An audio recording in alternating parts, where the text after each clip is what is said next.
Halo? Minimal kita ini ngerti mengenai iman Kristen. Ini receh menurut saya. Kalau ini ditanya sama saudara, saudara jawabnya apa? Waktu saya siapkan bahan khotbah ini saya tanya dulu sama anak saya. Kes, menurut kamu gimana Kes? Kalau kamu waktu itu ada di posisi murid Yesus, dia bilang apa?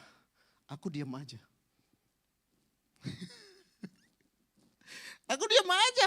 Orang kita muridnya dia guru, dia ngajarin. Ketika kita coba ngebelain dia, artinya pengajaran dia pengajaran yang gak benar. Ini jawaban anak pendeta. Ini jawaban siapa? Kesia. Akhirnya dia penasaran sama saya. Dia tanya temennya yang lain. Anak pendeta juga yang ditanya. Kalau kamu gimana? Aku mah lari. Jawaban? Ya, salah. Enggak salah. Amin. Ini hal-hal sederhana yang saya mau ajak saudara merenungkan. Bagaimana mempertahankan iman itu sesuatu yang penting. Orang cuma dicekokin dengan motivasi, marketplace, orang cuma dicekokin dengan hyper grace. Akhirnya apa? Enggak bisa bertahan dalam iman. Amin. Sebenarnya sederhana jawabannya saudara. Khotbah saya hari ini mengenai dosa dan kutuk dosa. Di minggu Prapaskah ke-6 ini saya mau bicara mengenai dosa dan kutuk dosa. Apa judul khotbahnya Bapak Ibu? Sekali lagi saya mau bilang, mungkin khotbah saya enggak menjawab sepenuhnya apa yang menjadi tayangan video yang tadi kita lihat. Tapi ini jadi perenungan ketika pertanyaan itu ditanya sama anaknya Bapak Ibu. Bisa gak sih ngejelasin ke anak-anak kita? Enggak ngejawab. Nah baik, ini judul khotbah saya akan bahas antara lain adalah, yuk next slide. Munculnya dosa, saya akan bicara mengenai kutuk dosa. Saya akan bicara mengenai keluar dari dosa dan kutuk dosa. Mungkin sebagian orang yang sudah di brainstorm dengan hyper grace. Dia bilang ini yang bahaya nih. Khotbah cuma ngingetin dosa. Khotbah cuma bicara mengenai dosa. Bahaya gak Bapak Ibu kira-kira? Khotbah ini bahaya gak menurut Bapak Ibu? Saya akan paksa saudara jawab.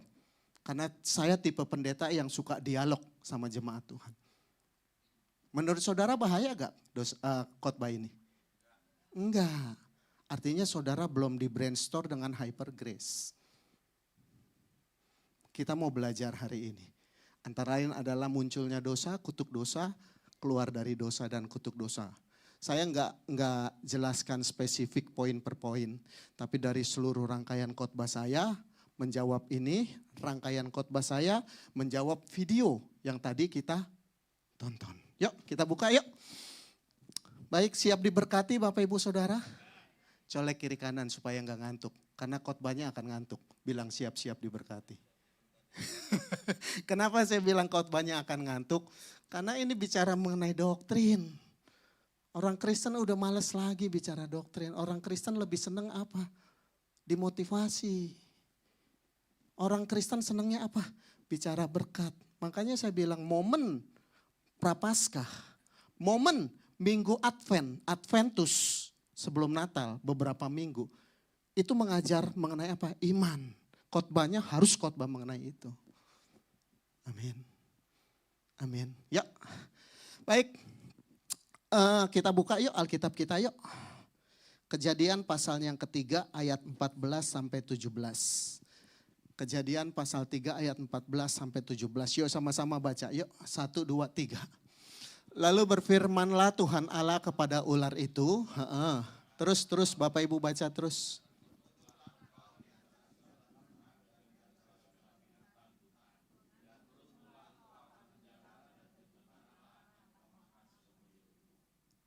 Terus.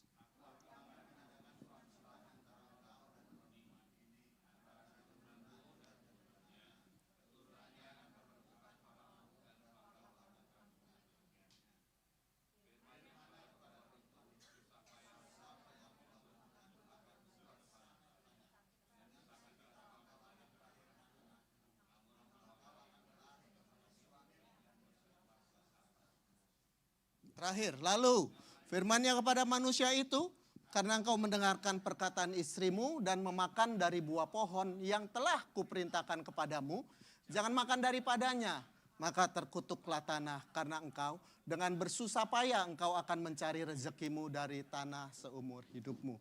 Ini adalah dosa awal. Sehingga apa? Ketika Adam dan Hawa enggak ngikutin perintah Tuhan, jatuh ke dalam dosa. Akhirnya apa? Yang terkena kutuk siapa? Keturunan Adam dan Hawa. Ada yang mulai nguap.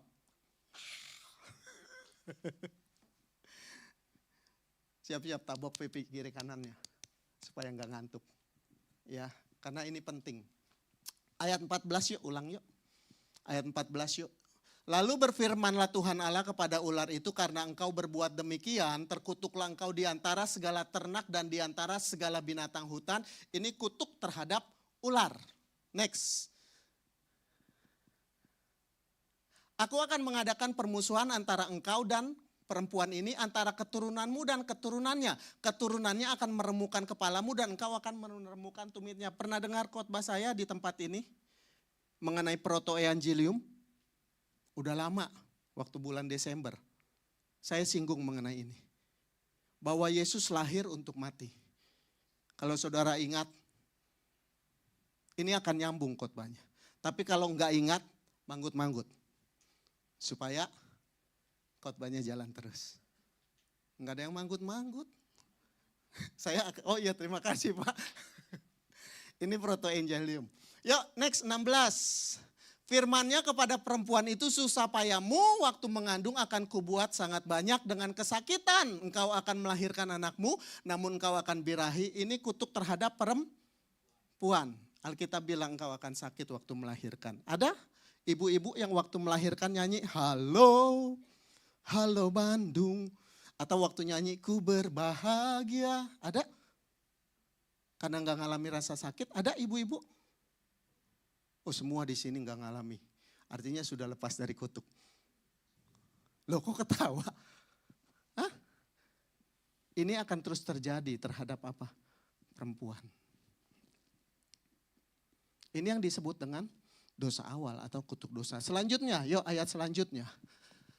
Ayat 17, lalu firman-Nya kepada manusia itu, karena engkau mendengarkan perkataan istrimu dan memakan dari buah pohon yang telah kuperintahkan kepadamu, jangan makan daripadanya, maka terkutuklah tanah karena engkau dengan bersusah payah engkau akan mencari rezekimu dari tanah seumur hidupmu. Ini kutuk terhadap siapa? Adam.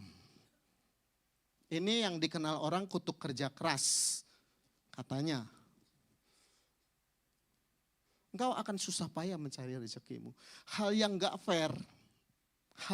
fair menurut orang-orang nonis, orang-orang non-Kristen, menurut orang-orang di luar Kristen gak fair. Ketika apa? Yang buat dosa siapa? Adam dan Hawa. Yang nanggung dosa siapa? Saudara dan saya. Dengan apa? Dengan kutuknya. Fair gak kira-kira? Loh ini kalau ditanya sama orang di luar Kristen, saudara jawabnya apa? Oh iya ya, pelajaran baru buat saya. Pakai deh jadinya. Anak-anak muda sedang digiring pada opini logika.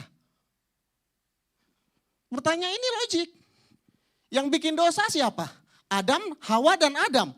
Tapi yang kena kutuk siapa? Kena hukuman siapa? Kita. Fair gak? Gak fair. Tapi sekali lagi saya mau bilang, kalau saudara pernah dengar khotbah saya mengenai lahir untuk mati, ajaibnya Tuhan apa?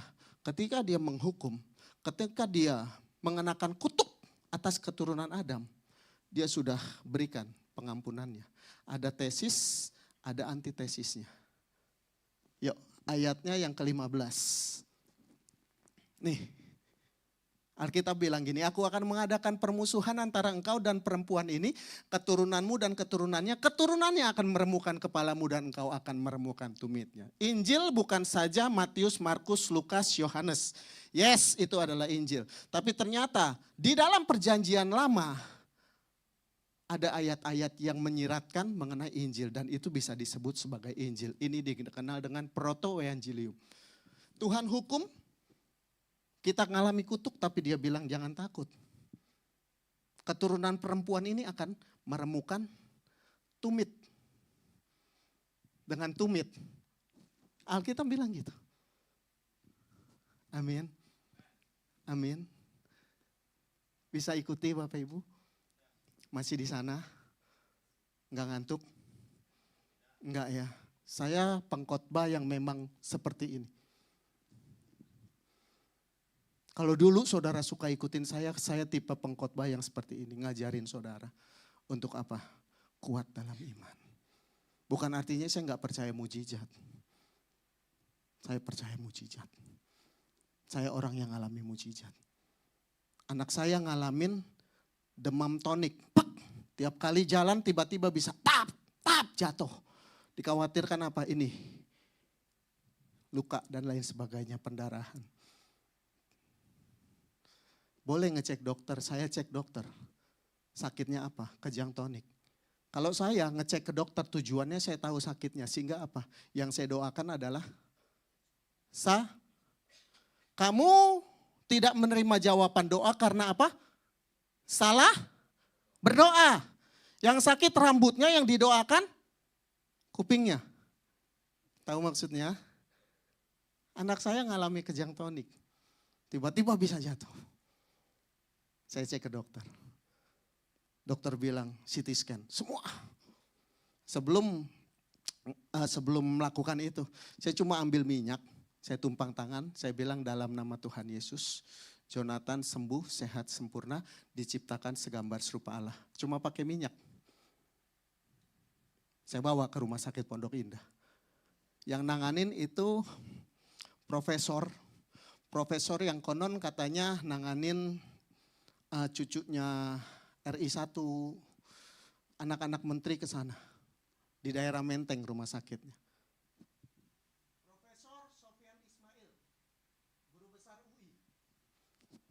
Dia rujuk saya ke Pondok Indah. Karena dokternya adalah dosennya dia, muridnya dia. Saya datang setelah saya doakan. Saudara tahu keluar hasilnya? Saya bawa kembali ke profesor ini. Profesor ini bilang apa? Ini adalah mujizat. Mujizat. Saya bukan orang yang gak percaya mujizat. Tapi saya pengkhotbah yang mengajar jemaat seimbang. Kalau ternyata kita enggak ditawarkan dengan mujizat, bahayanya apa? Saudara cari ke dukun. Saudara cari ke orang pintar. Kalau jadi Kristen susah doang mau ngapain gitu. Makanya khotbah itu harus seimbang. Amin. Bukan cuma bicara mujizat, tapi bicara mengenai apa? Iman. Ketika ngadepin persoalan, lihat arahnya Tuhan tuh kemana. Setan menguji kita dengan random, dia nggak tahu masa depan kita. Dia random, oh dia ngalamin ini, mungkin akan begini, mungkin akan dicoba di sini, dicoba di sini. Setan cuma bisa random karena nggak tahu masa depan. Tapi kalau Tuhan tahu masa depan kita, ketika dia menguji, dia tahu endingnya apa. Amin. Amin. Gak mau tepuk tangan. Maksa pendeta. Gak fair. Menurut sebagian orang gak fair. Kenapa orang yang melakukan dosa dia, kok saya yang nanggung dosa. Kita buka yuk Roma. Roma dulu yuk. Roma 5 ayat 12 dan 15. Yuk.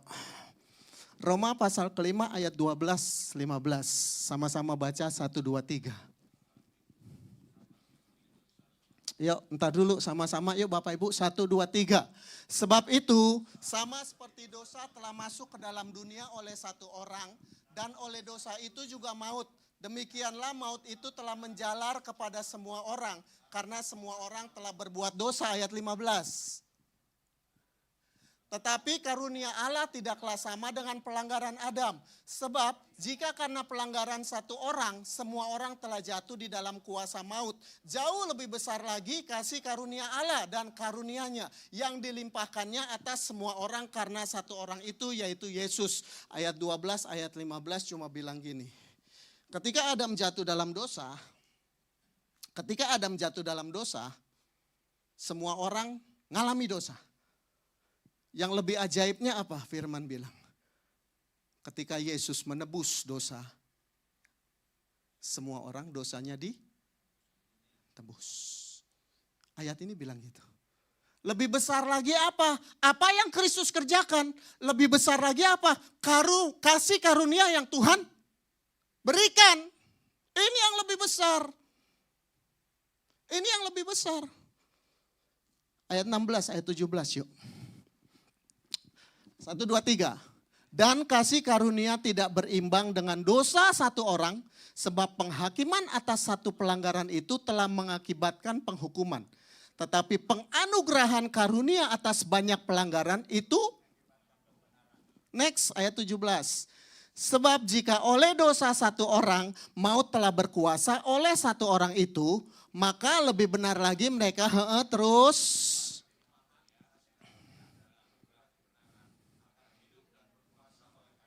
Saya baca ulang ayat 17, perhatikan. Sebab jika oleh dosa satu orang maut telah berkuasa oleh satu orang itu, maka lebih benar lagi mereka yang telah menerima kelimpahan kasih karunia dan anugerah kebenaran akan hidup dan berkuasa oleh karena satu orang itu, yaitu Yesus Kristus.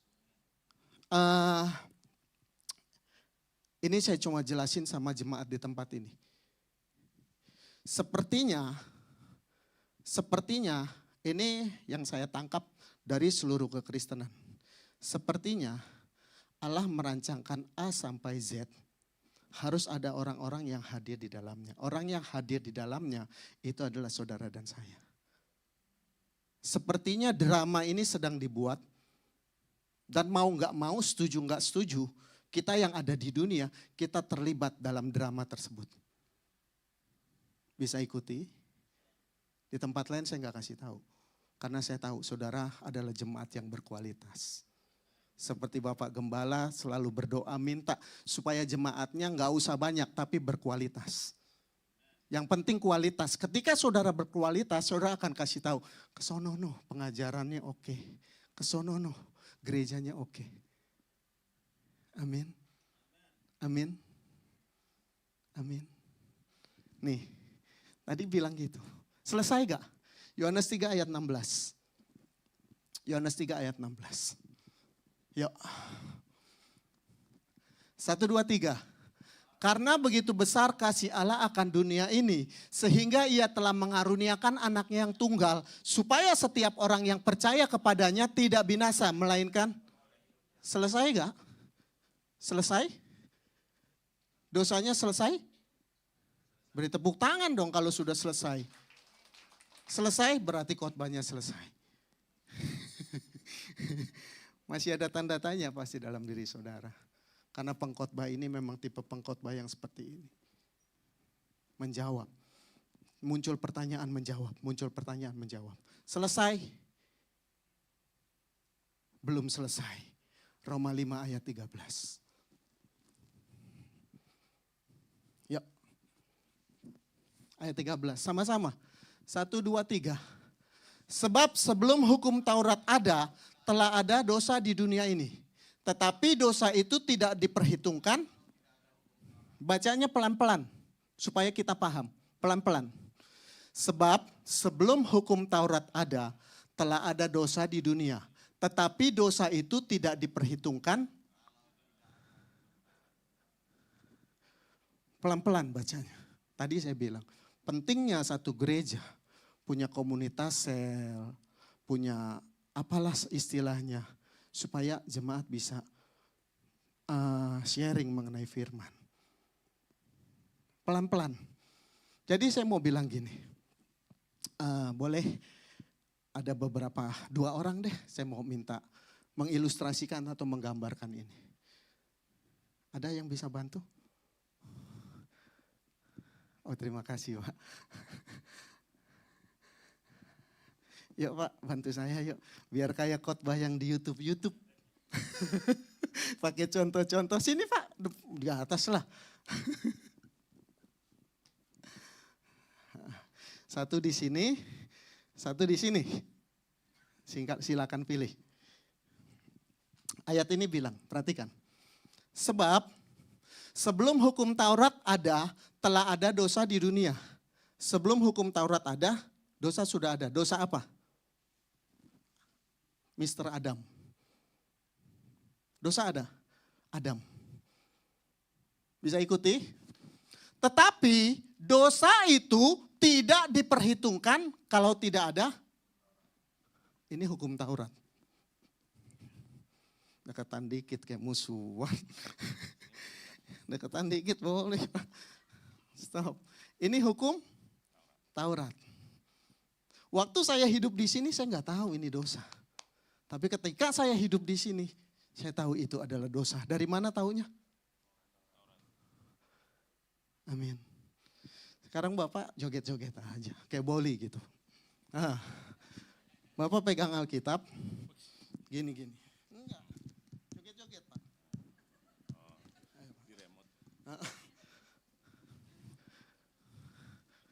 Terus, harus terus. Dia gini, ini Adam, itu hukum Taurat. Dia bilang salah loh. Lu salah loh, lu salah loh. Kita tahu dosanya dari sini apa dari sini? Iya, ayat ini bilang gitu tadi. Ayat ini bilang gitu saudara. Ayat ini bilang gitu. Jadi ketika ini melakukan dosa, kesini itu kita nggak tahu mengenai dosa. Terima kasih Pak.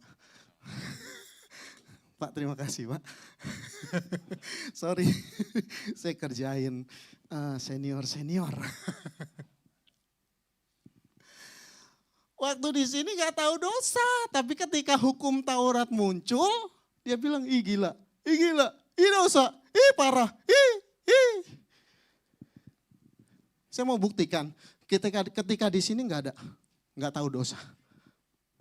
Kejadian 4, yuk.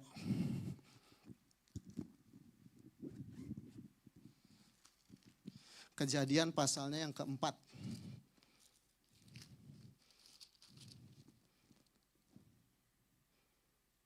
Ayat 12, 13, 14. Yuk, saya mau buktikan. Roma 5 ayat 13. Sudah? Yuk sama-sama kita baca. Ini adalah peristiwa Kain dan Habel. 1, 2, 3. Apabila engkau mengusahakan tanah itu, maka tanah itu tidak akan memberikan hasil sepenuhnya lagi kepadamu. Engkau menjadi seorang pelarian. Terus 13.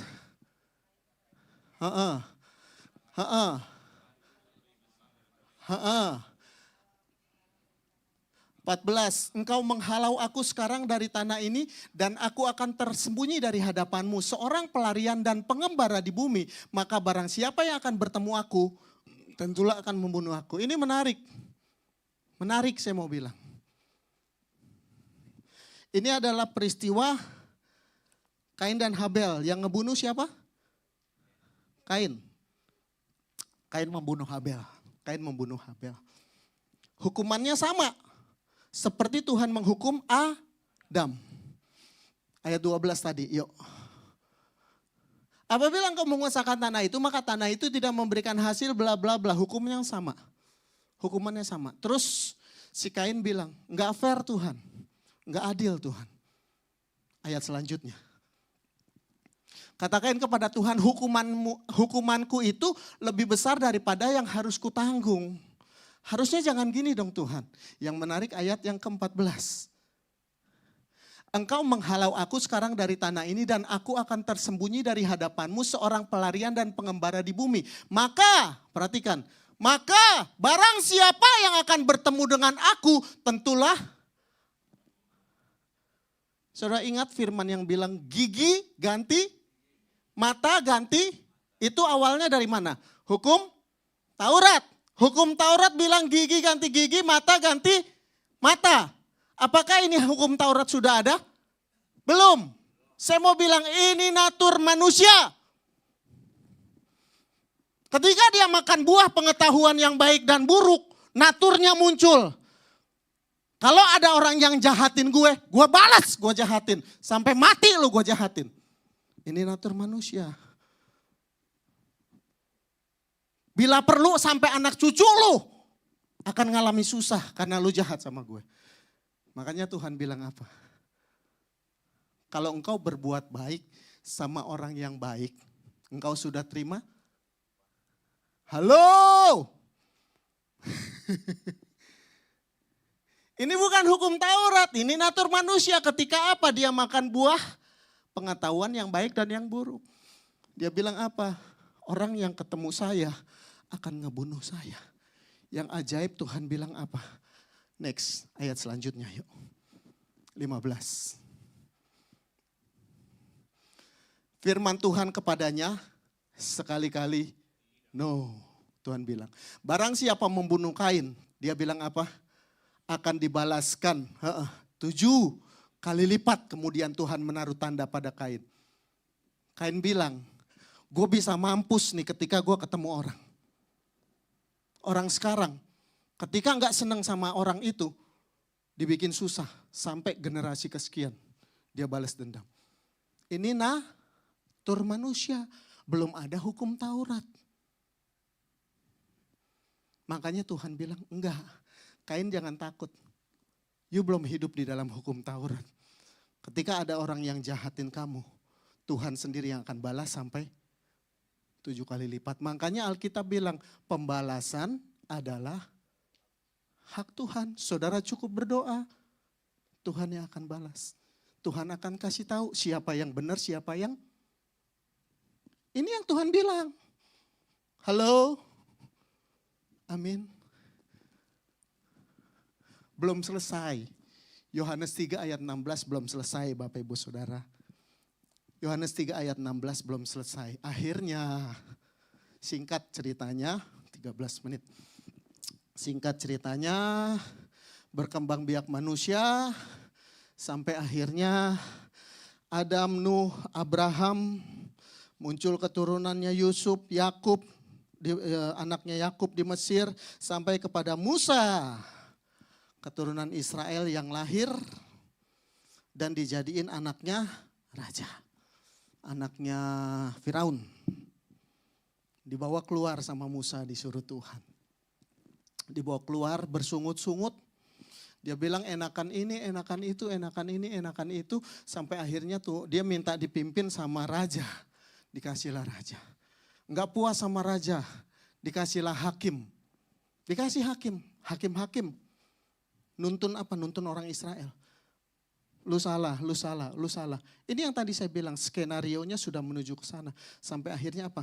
Tuhan bikin hukum Taurat. Ini yang masih mengikat orang yang hidup sekarang. Hukum Tauratnya ini. Keluaran 20 ayatnya yang kelima. Sebentar lagi selesai. Keluaran 20 ayatnya yang kelima. Ya.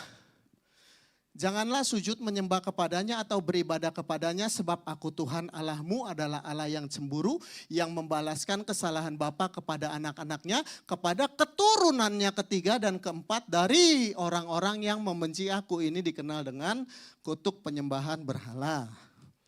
Terus ayat yang lain yuk, bantu yuk. Keluaran 34 ayat 6 dan ayat 7. Perhatikan, berjalanlah Tuhan lewat dari depannya dan berseru, Tuhan, Tuhan, perhatikan, Tuhan, Tuhan adalah Allah penyayang dan pengasih, panjang sabar, berlimpah kasih setianya. Next, yang meneguhkan kasih setianya kepada beribu-ribu orang, yang mengampuni kesalahan, pelanggaran dan dosa. Keren ya. Tetapi tidaklah sekali-kali membebaskan orang yang bersalah dari hukuman. Yang membalaskan kesalahan bapa kepada anak-anaknya dan cucunya. Kepada keturunannya. Jadi saya mau bilang gini. Dari ayat 2 ayat yang baru kita baca. Jadi ada hukuman, ada konsekuensi dari dosa yang harus kita tanggung. Amin. Ada konsekuensi.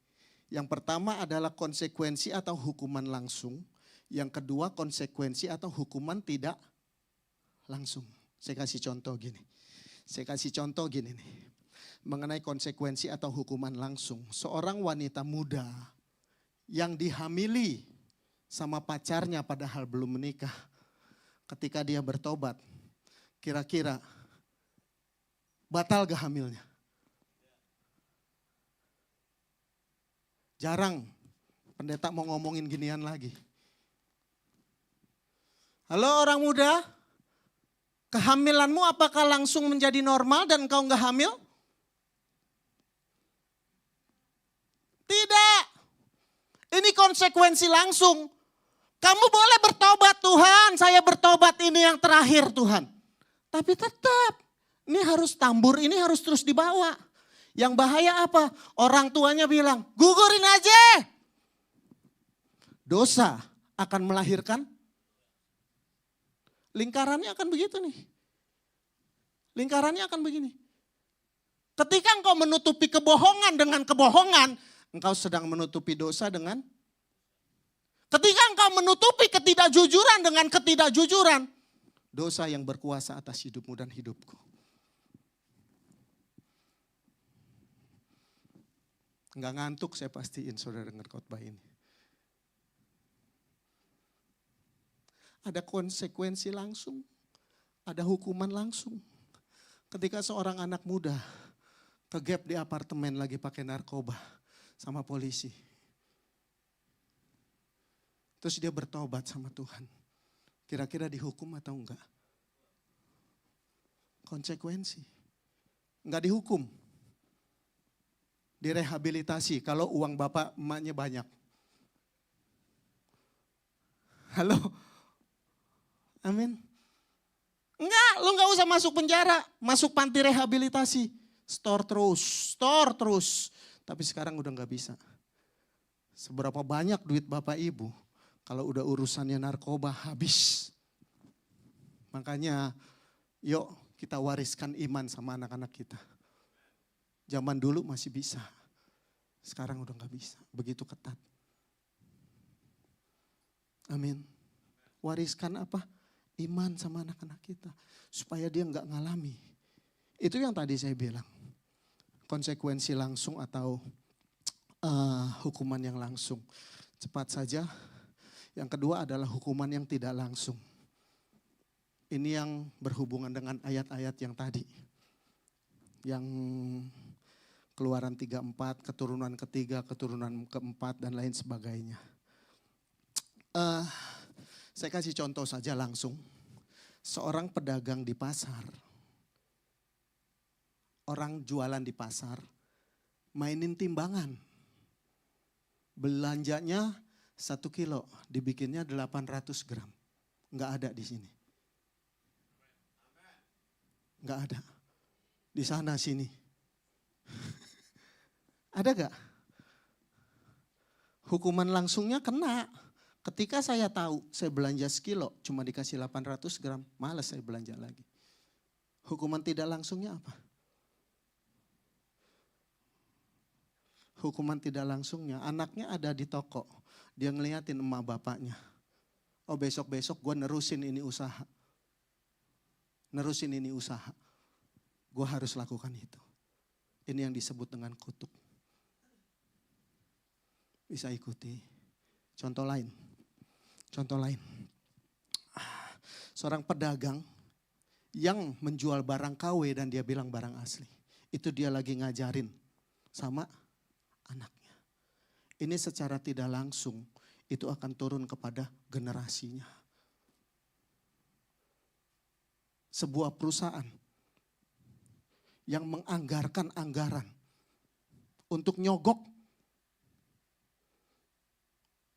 bagian purchasing untuk beli barang. Saya mau bilang, dia lagi ngajarin keturunannya. Amin. Seorang salesman yang coba nyogok orang purchasing supaya beli barang. Jangan pakai barang perusahaan, no Pak, perusahaan saya lebih bagus. Bapak mau apa? Saya kasih Bapak. Engkau sedang ngajarin keturunanmu. Amin. Gak enak khotbahnya. Tapi ini kenyataan yang harus ditelan saudara. Karena apa? Yang Tuhan lakukan di atas kayu salib. Supaya kita gak melakukan itu. Yang Tuhan kerjakan di atas kayu salib. Supaya Tuhan gak kerjakan itu. supaya kita enggak melakukan itu. Saya tinggalin toko, saya fokus pelayanan.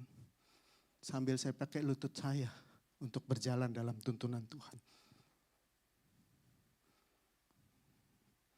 Sekali lagi jangan ikutin saya. Jangan. Butuh hikmat untuk melakukan hal ini. Yohanes 3 ayat 16 belum selesai. Karena ada konsekuensi hukuman langsung dan tidak langsung yang harus kita alami. Saya ada, biar keren, ada quote nih gini. Yuk, next slide yuk. Nih, seorang ayah yang memiliki gaya hidup pendosa, anak-anaknya cenderung like father, like parent, like son. Emaknya yang suka marah-marah di rumah, lihat anaknya suka marah-marah gak di gereja. Bapaknya yang suka bohong di rumah, lihat di sekolahan anaknya suka bohong gak? Halo?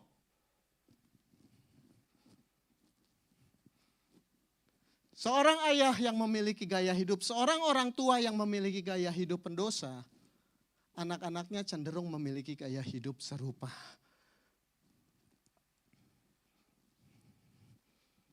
Konsekuensi dosa harus ditanggung. Kutuk keturunan. Gimana melepaskannya? Cepat saja. Cepat saja. Gimana cara melepaskannya?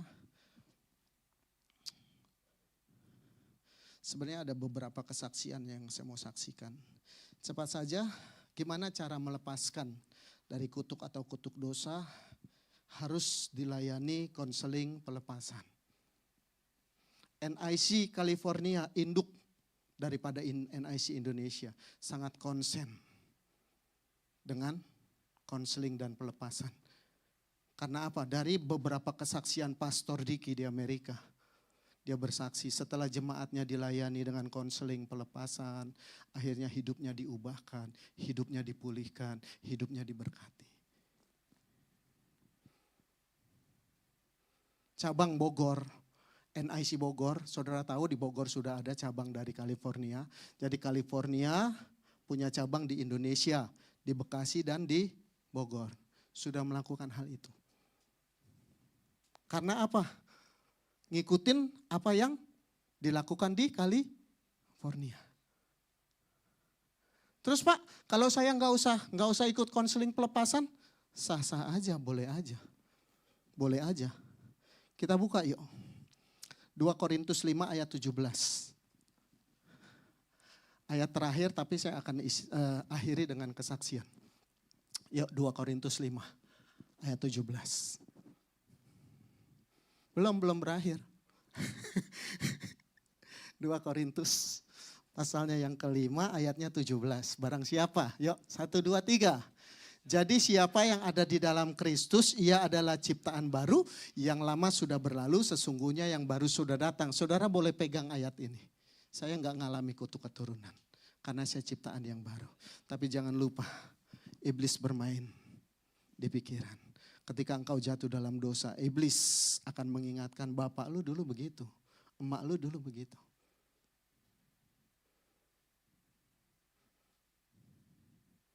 Satu ayat lagi yuk. Galatia 3 ayat 13. Sama-sama, 1, 2, 3.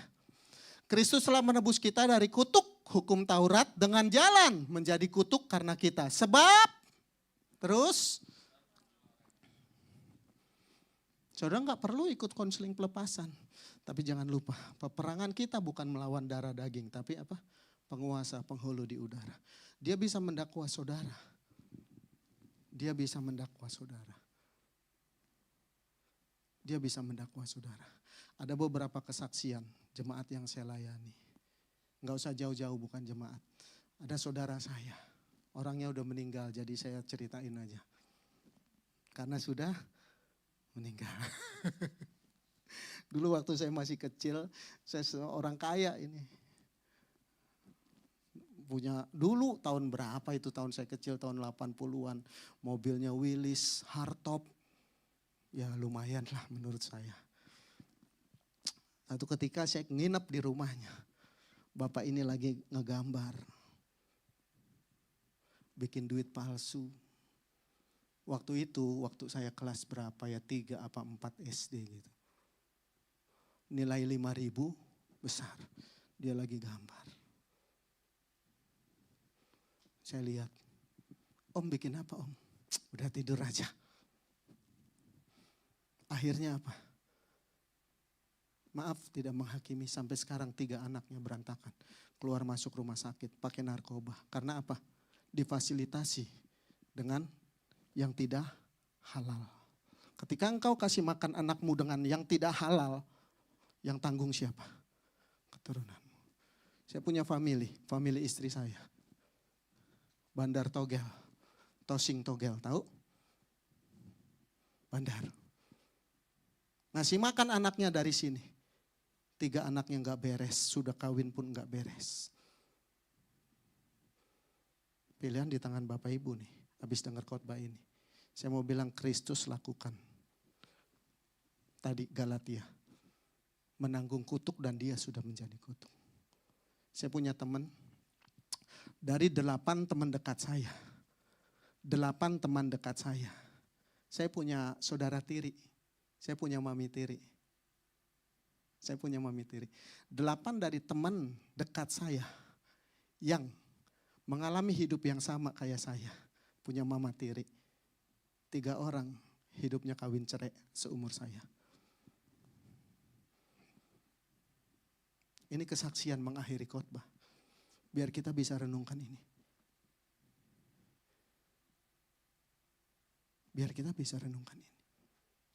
Kalau saudara kuat pegang Galatia atau 2 Korintus, silakan.